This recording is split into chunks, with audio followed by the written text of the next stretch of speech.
존경하는 이천시의 의장님과 동료위원 여러분, 이천 시민 여러분, 이천시의 발전과 시민의 행복을 위해 애쓰시는 시장님과 공무원 여러분, 그리고 이 자리에 함께해 주신 언론인 여러분, 안녕하십니까. 이천시의 위외운영위원장 김재국입니다.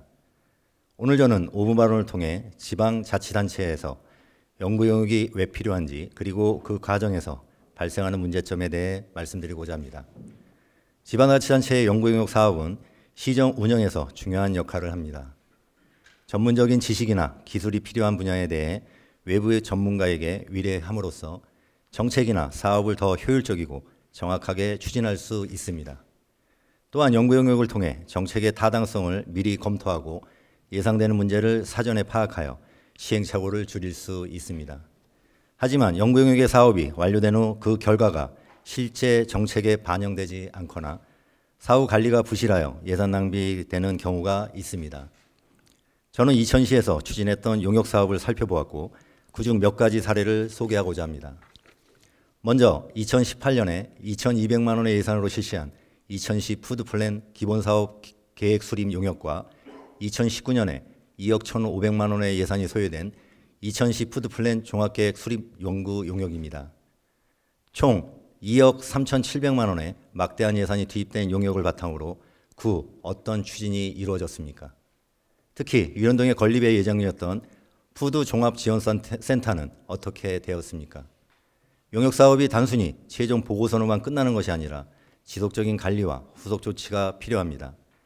또한 2019년에 실시한 화물 공영 차고지 조성 타당성 용역에서도 2천만 원의 예산이 소요되었으며 화물 공영 차고지의 위치 적정성을 검토한 결과 유연동과 마장면의 후보지에 대한 입지 타당성 분석과 시설 규모 및 배치 구상을 도출하였습니다.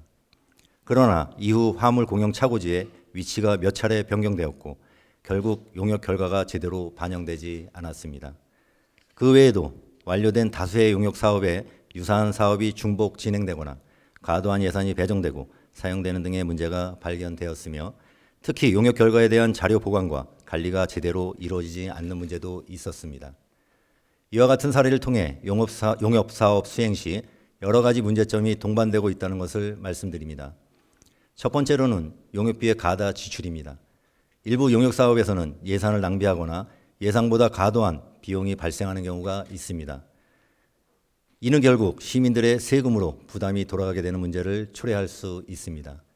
두 번째는 용역사업의 결과가 시의 정책이나 사업에 반영되지 않는 경우입니다. 연구 결과가 실제 현장의 필요에 맞지 않거나 실질적으로 적용할 수 있는 여건이 부족하여 용역 결과물이 제대로 활용되지 않는다면 결국 예산에 낭비되는 결과로 이뤄지게 됩니다. 세 번째는 연구 결과에 대한 사후 관리가 부족하다는 점입니다. 용역이 끝난 후 연구 결과를 시 홈페이지나 정책연구 관리 시스템에 공개하지 않으면 후속 연구나 정책 개발에 활용할 수 없게 됩니다.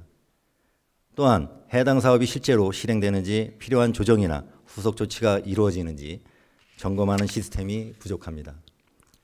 따라서 이천시에서는 용역 사업에 대해 더욱 철저한 예산 관리와 사업 진행 과정에 대한 투명성을 높여야 합니다. 또한 용역의 결과가 단순히 보고서로 끝나는 것이 아니라 실제 시정에 반영될 수 있도록 실효성 있는 관리와 실행 체계를 구축해야 합니다. 무엇보다 시민들의 세금이 낭비되지 않도록 사업의 필요성과 효과성을 정확하게 평가하는 절차가 필요합니다. 존경하는 시장님과 시민의 행복을 위해 애쓰시는 공무원 여러분, 이천시의 발전을 위해 연구 용역은 반드시 필요하지만 그 과정에서 발생하는 문제를 함께 개선하여 시민들의 실질적인 혜택을 누릴 수 있도록 노력해 주시기 바랍니다. 또한 이천시에서는 앞으로 진행되는 연구 용역에 대해 결과물의 공개와 자료 관리를 철저히 하여 투명하고 효율적인 행정 추진에 책임을 다해 주시기 바랍니다.